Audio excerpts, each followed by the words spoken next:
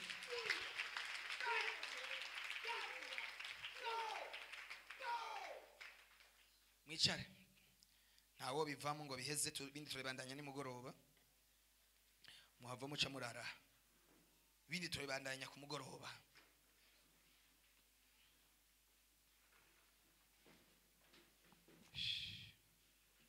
Ariko satani n'umuntu mubi baje, satani n'umuntu mubi kweli.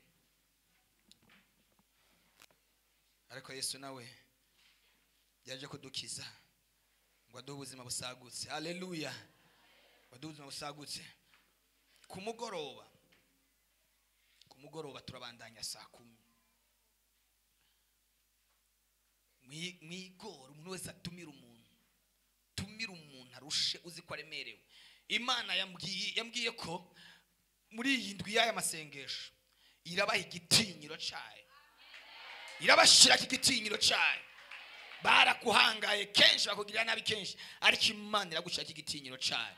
Manda senge amashikanwa n'ibigira 10 uhezagira abana bawe bagiye gukora mu izina rya Yesu. Amen. Tera intambuko ukorera Imana. Mwese atera intambuko akorere Yesu. Kora mu bubiko bwawe, kora muri sakame yawe, kora muri portemone yawe, ukorera Imana. Ntabakoreye Imana yamaramaye, ntabakoreye Imana yakozwe n'isoni, ntabwo utaye ahubwo urabivye mwivugiza.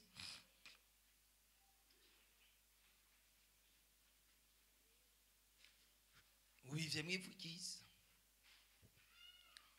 Haleluya.